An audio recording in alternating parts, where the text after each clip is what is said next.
디모데전서 5장 17절에서 25절까지 말씀을 교독하겠습니다. 하나님의 말씀입니다.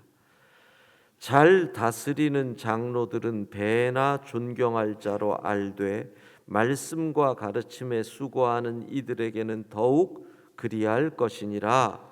성경에 일렀으되 곡식을 밟아 떠는 소의 입에 망을 씌우지 말라 하였고 또 일꾼이 그 삭슬 받는 것은 마땅하다 하였느니라. 장로에 대한 고발은 두세 증인이 없으면 받지 말 것이요, 범죄한 자들을 모든 사람 앞에서 꾸짖어 나머지 사람들로 두려워하게 하라. 하나님과 그리스도 예수와 택하심을 받은 천사들 앞에서 내가 엄히 명하노니 너는 편견이 없이 이것들을 지켜 아무 일도 불공평하게 하지 말며 아무에게나 경솔히 안수하지 말고 다른 사람의 죄에 간섭하지 말며 네 자신을 지켜 정결하게 하라. 이제부터는 물만 마시지 말고 내 위장과 자주 나는 병을 위하여는 포도주를 조금씩 쓰라. 어떤 사람들의 죄는 밝히 드러나 먼저 심판에 나아가고 어떤 사람들의 죄는 그 뒤를 따르나니. 함께 읽습니다. 이와 같이 선행도 밝히 드러나고 그렇지 아니한 것도 숨길 수 없느니라. 아멘. 자, 교회의 직분에 관한 말씀이 나오면서 동시에 어제 말씀 질서가 중요하다. 그런데 질서는 그냥 세워지는 게 아니지요. 반드시 채찍도 필요하고 당근도 필요합니다. 20절을 보면 범죄한 자들을 모든 사람 앞에서 꾸짖어. 이 꾸짖음이 있어야 하는 거죠. 이것을 이 시대적 용어로 하면 권징이라고 얘기를 하고 또는 치리라고도 이야기를 합니다.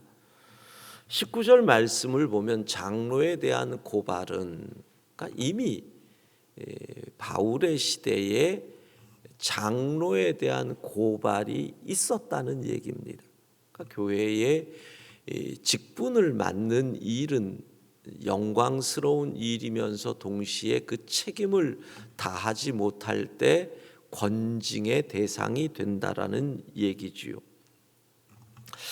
한국 교회의 치리가 사라진 지가 참 오래된 것 같습니다. 제 기억으로는 1960년대, 70년대 지금으로 보면은 이건 문화적 개념이지만 그때는 교리적으로 받아들였던 직분자들 가운데 술, 담배를 했다는 이유로 교회에서 치리받은 분들이 있었거든요. 심지어는 주일에 가게를 열었다가 치리를 받은 분도 주일 성수 안 했다고 그것이 지금 이 시대적 상황에서 치리의 대상이 되는 것은 아니지만 치리가 있던 한국 교회가 어느 순간부터 꾸짖음이 사라졌다는 겁니다. 우리 교단의 헌법에 보면 권징 부분에 이런 내용들이 있습니다. 어떤 것을 권징을 해야 되느냐, 치리를 해야 되느냐. 먼저는 성경의 계명을 위반했을 때, 십계명 위반하거나 그러면 많이 걸리겠죠. 내 부모를 공경하라. 여기서부터 우리가 계명 위반 많이 하는데 이게 치리의 대상이고요. 두 번째로는 예배를 방해하는 행위, 치리 대상이 됩니다. 이단에 동조할 때, 그래서 이단과 연결이 되면 이단의 모임에 나가거나 이런 것들이 치리의 대상이 됩니다. 허위 사실을 유포함으로 교인과 직원, 여기서 직원은 교회 직원이라는 일하는 직원이 아니라 항존 직분자를 총회 헌법에서는 직원으로 이야기를 하지요. 명예를 훼손한 경우. 다섯 번째, 또 직권을 남용하거나 직무를 유기한 경우. 그러니까 장로님이 부서장으로서 직무를 유기하는 것도 이것이 치리의 대상이 되는 겁니다. 요게 좀 쉽지 않은 게 있는데, 국가 재판으로 금고 이상의 형을 받았을 경우. 그래서 여기는 앞에 조건이 달립니다. 파렴치한 행위로 인하여. 예전에 단군상 문제로 인해서 우리 목회자들 가운데 어떤 분들이 이 단군상을 학교마다 놓는 거 이거를 거부하면서 학교에, 특별히 시골의 초등학교에 단군상을 많이 놨습니다. 그거를 시위하다 안 되니까 밤에 들어가서 그냥 도끼로 깨버렸거든요. 근데 그래가지고 실형을 받은 목사님들이 계십니다. 그것이 사회 통념에서 어찌할 줄 모르지만 그 형을 받았다고 교회에서 징계를 할 수는 없잖아요. 이런 부분들, 일제 시대 때 신사참배를 거부한 목회자들이 국가 재판을 받았지만 그것이 이 교회에서 권징의 대상이 될 수 없는, 그래서 파렴치한 행위 이렇게 돼 있습니다. 근데 이게 왜 과연 이게 파렴치냐 아니냐, 이런 부분에 왈가왈부가 있을 수 있다는 겁니다. 또 당회, 재직회, 공동의회의 상에서 회의 중에 협박, 폭언, 상해, 재물, 손괴. 그러니까 어떤 분 회의하다가 안 되면 마이크 막 던지고 이러는 게 재물 손괴에 해당되죠. 그리고 사건을 담당한 이 재판이나 이런 담당한 직원들에게 금품을 수수한 경우, 이제 이렇게 권징의 조건들을 달고 있습니다. 그러면 교회에서 권징, 징계를 할 때 벌에는 어떤 것이 있느냐? 가장 낮은 수위가 견책입니다. 본문에 나온 것처럼 꾸짖는 것이지요. 꾸짖어 회개하게 함, 이게 견책입니다. 그래서 요즘은 어떤 벌을 견책일 때는 주보에다가 어느 집사 견책 몇 개월 이런 견책은 기간이 없죠. 꾸짖어 회개하는 거니까 이런 것들을 공지를 하기도 합니다. 그 다음이 근신입니다. 예전 헌법에는 근신 이렇게 얘기하니까 근신을 하기만 하면 뭐 하느냐. 그래서 괄호 열고 2개월에서 6개월까지 최소 1회 이상 7위회 의장에게 반성문 제출. 그러니까 근신을 하면서 7위회 의장이니까 당회장 목사에게 나는 이런 일에 잘못을 했습니다. 앞으로 안 그러겠습니다. 초등학교 같은데 하여튼 이런 반성문을 쓰게 하는 일, 근신입니다. 그리고 세 번째 단계의 징계를 수찬정지. 사실은 예전에는 이것이 큰 중벌이었습니다. 근데 이제는 수찬정지 6개월에서 1년 성찬식을 받지 못하게 하는 것. 그러니까 중세에만 해도 성찬을 받지 못하면 천국을 못 가는 그러한 고백이었기 때문에 정말 무서운 벌이 되는 거죠. 그리고 그 다음이 시무정지. 이거는 이제 직원들에게, 항존 직분자들에게 3개월에서 1년까지 시무해임이 있습니다. 그 다음 단계입니다. 목사가 시무해임을 당하면 설교도 그 기간에 못합니다. 그리고 정직, 모든 직분을 멈추게 되는 거죠. 6개월에서 2년까지입니다. 그러니까 정직은 신분은 보유합니다. 목사, 장로. 그러나 그 신분에서 일은 다 정지가 되는 거죠. 그 다음이 면직입니다. 목사, 장로, 안수집사, 권사의 직분을 면하게 하는 것. 그리고 가장 무서운 벌은 출교, 교인의 명부에서 제명하고 더 이상 이 교회를 출석을 못하게 합니다. 이렇게 교회가 치리가 실제로 있지만 거의 치리를 행하지 않지요. 우리 교회도 50년의 역사에 치리를 한 일은 없는 걸로 저는 알고 있습니다. 그러면 치리 대상자가 없었을까요? 그거는 아닙니다. 제가 왔을 때도 재직회에서 소리 지르는 분이 계셨거든요. 치리 대상은 있는데 왜 교회는 치리를 안 할까요? 여러 이유가 있습니다. 우선은 이 시대 속에서 치리를 잘 수용하지 않는다는 거죠. 사람들이 억울해합니다. 왜 나만 갖고 그러느냐라고 불평을 합니다.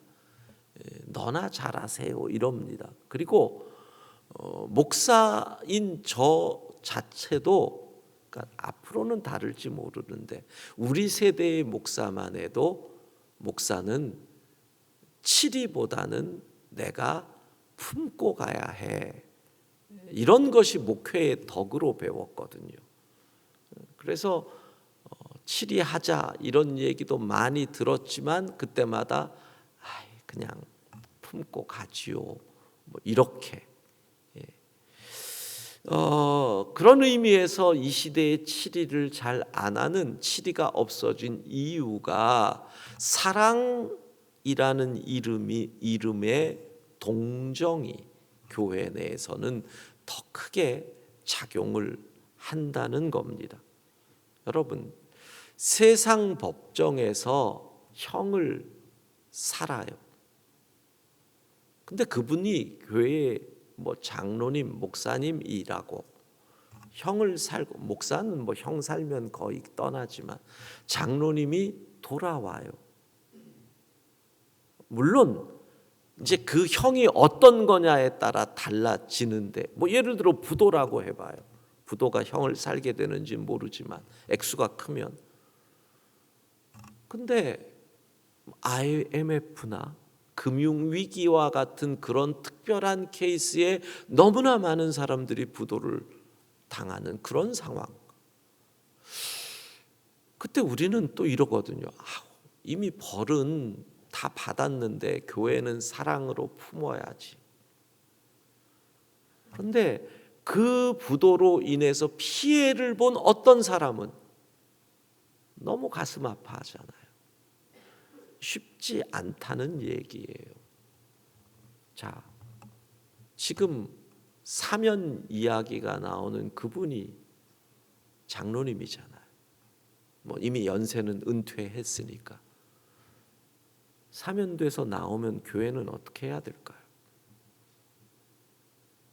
쉽지 않아요. 세상은 어떻게 얘기할지 모르지만 그 교회의 정서는 그분이 억울하다라는 정서가 대부분이거든. 그러니까 이게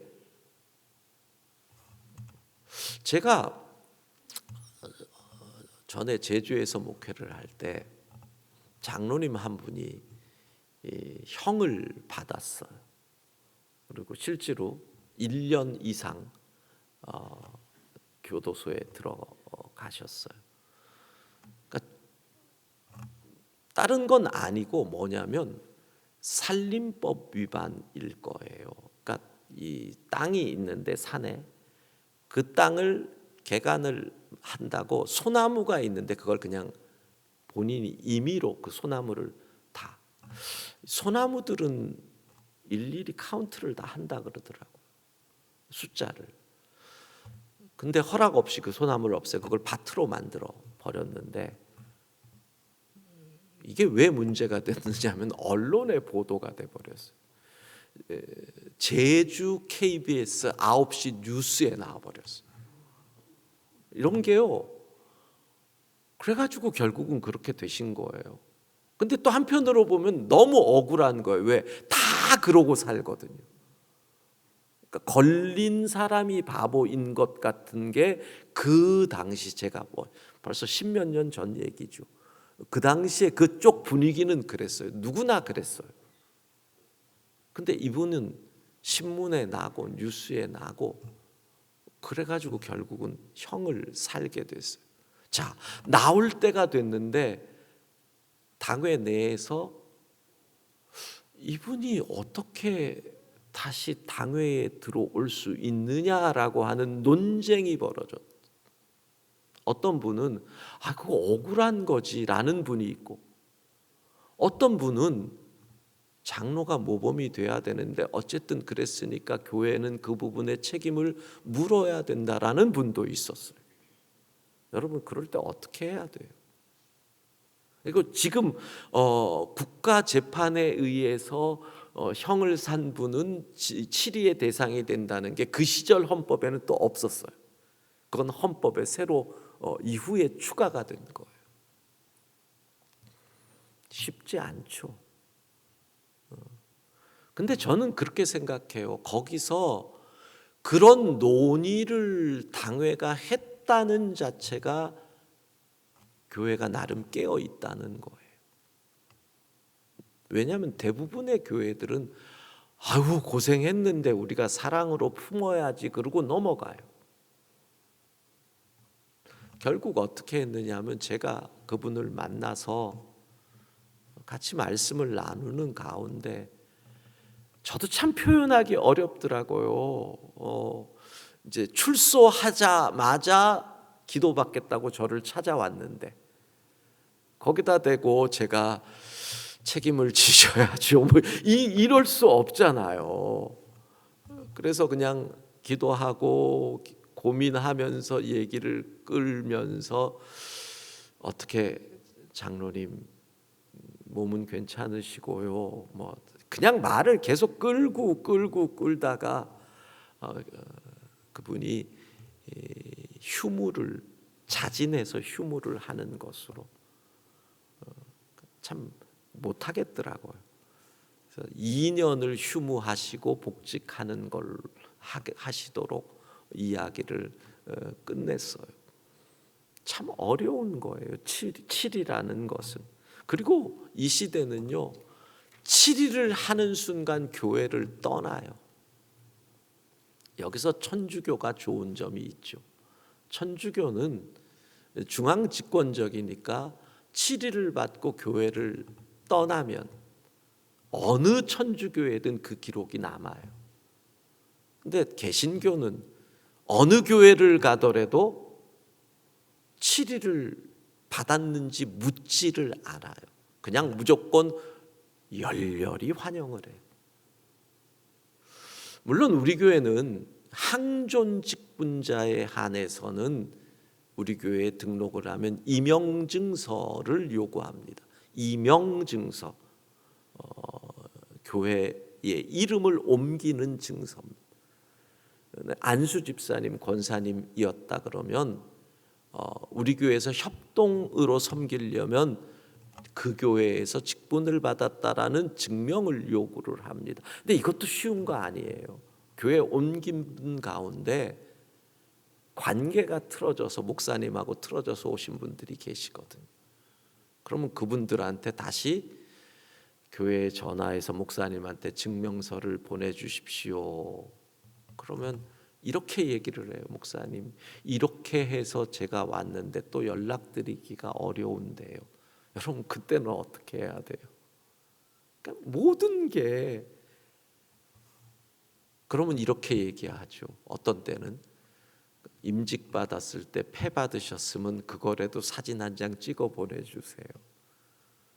그렇게 또 타협을 해요. 쉽지 않아요. 요즘은요, 치리하면 세상 법정에 고소하는 교회도 있어요. 교인도.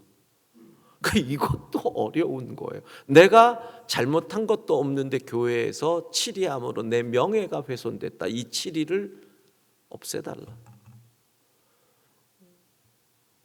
그런데요, 그렇게 고소하는 분들은 대체적으로 돈이 좀 있는 분이에요. 변호사를 사야 되니까. 근데 교회 입장에서는 그러면 그 재판을 감당하기 위해서 또 몇 천만 원을 들여야 되잖아요. 돈 싸움이에요. 그러니까 이거를 치리하는 게 또 망설여져요. 총회에서는 그런 헌의라고 해요. 총회 안이 올라오는 거를 헌의가 매년 올라와요. 총회 재판국을 없애주십시오. 왜? 총회 우리 교단의 법이 3심이거든요. 당회에서 재판국, 노회에서 재판국, 총회 재판국. 총회 재판국이 대법원이에요. 최종 결정이에요. 여기서 치리를 당하는데 그 다음에 세상법정으로 가요. 그러니까 어차피 여기 결정 나도 세상법정으로 갈 거 총회 재판국을 아예 없애버리고 세상법정에서 싸우게 하십시다. 이런 헌의안이 매년 올라온다니까. 그러니까 사람들이 안 받아들여요. 치리가 갈수록 어려워요. 그리고 또 하나는 교회의 법 적용의 전문성이 떨어진다는 거죠. 요즘 분들은 법 적용이 전문화돼 있어. 물론 세문안 교회는 치리를 하더라도 치리를 하시는 장로님들 가운데 대법원 판사 출신이 몇 명이 있으니까 그 치리의 전문성에 대해서 세상적으로도 인정을 받을 수밖에 없지만 대부분의 교회는 법 적용의 전문성이 떨어지거든요. 쉽지 않지요. 자, 이런 상황에서 사도는 세 가지를 얘기합니다. 교회의 질서를 세우기 위해서. 먼저는 22절, 아무에게나 경솔히 안수하지 말고. 여기서 안수는 병자의 고침이나 이런 것을 위한 안수 기도를 얘기하는 것이 아니라 직분자를 세우는 안수식에서의 안수를 얘기하는 겁니다. 아무나 직분 주지 마라. 결국은 직분자들이 잘못함으로 교회 내에 고소와 고발이 생기는 것이니 신중하게 생각하고 보고 또 봐서 직분자를 세워라. 이게 첫 번째 권면입니다. 사람을 잘 세워야 치리할 문제가 없어진다. 두 번째, 21절입니다. 내가 엄히 명하노니 너는 편견이 없이 이것들을 지켜 아무 일도 불공평하게 하지 말라. 네가 목사로서 지켜야 할 두 가지 태도가 있다. 편견 없어라. 두 번째, 불공평 없애라. 여기서 불공평이라는 말이요, 편벽이라고 옛 성경에 써져 있어요. 편견, 원어를 통해서 보면 똑같은 말이에요. 미리 판단하지 마라. 속단하지 마라. 그러니까 저 사람이 죄인일 것이다 라고 미리 편견을 갖고 네가 대하면 어떤 결정을 내려도 성도들이 수용하지 않는다. 편벽, 중심이 흔들려서 이리저리 흔들리는 것, 귀가 얇다라는 얘기죠. 편견과 편벽을 가진 지도자가 되면 결국은 치리의 영이 안 쓰고 권위가 사라지기에 치리가 사람들에게 수용되지 않는다. 그러니까 목회자의 태도를 얘기하는 것, 자세, 편견과 편벽 없어야 한다. 그런데 가장 중요한 것이 세 번째입니다. 어떤 사람들의 죄는 밝히 드러나고 24절 먼저 심판에 나가고 어떤 사람들의 죄는 나중에 드러난다. 그리고 이와 같이 선행도 드러날 때 있고 드러나지 않을 때 있다. 그런데 이건 뭡니까? 하나님은 아신다. 하나님의 심판을 두려워해야 한다는 겁니다. 여러분, 정말 그렇습니다. 하나님의 심판을 두려워하면 그럴 수 없었죠. 정말 하나님을 두려워한다면 그렇게 하면 안 되는 거거든요. 결국은 치리할 일이 자꾸 일어난다는 것은 우리가 하나님을 두려워하지 않는다는 증거라는 겁니다. 오늘 우리는 이 말씀에서 결국 교회가 치리할 것이 없어야 최고잖아요. 우리 교회 희년 50년 동안 치리 없이 여기까지 온 교회 60년, 70년까지 치리 없이 평안하고 은혜 가운데 질서 있는 교회 될 줄로 믿습니다. 그 중심이 뭐예요? 성도들이 하나님을 두려워해야 돼요. 세상 법정보다 하나님의 심판을 두려워해야 돼요. 이게 가장 중심이에요. 그런데 우리가 언제부터 하나님의 심판은 눈에 안 보이고 멀리 있다라고 생각을 하는지, 그걸 안 두려워한다는 것, 세상 법정으로 가져나가는 이유가 뭐예요? 하나님의 심판이 불공정하거나 하나님의 심판을 믿지 않는다는 뜻이잖아요. 어떤 것도 하나님 앞에 감출 것이 없기에 하나님의 심판을 두려워하고 하나님 앞에서 온전한 우리 모두가 되기를 소망합니다. 기도하겠습니다. 하나님, 우리 교회에 주님 다시 오실 그날까지 권징하는 일 없는, 누군가를 치리하는 일 없는 평안하고 은혜롭고 하나님 말씀 위에 서 있고 서로 사랑하고 정결하고 정직한 우리 교회, 우리 성도들 되게 하옵소서.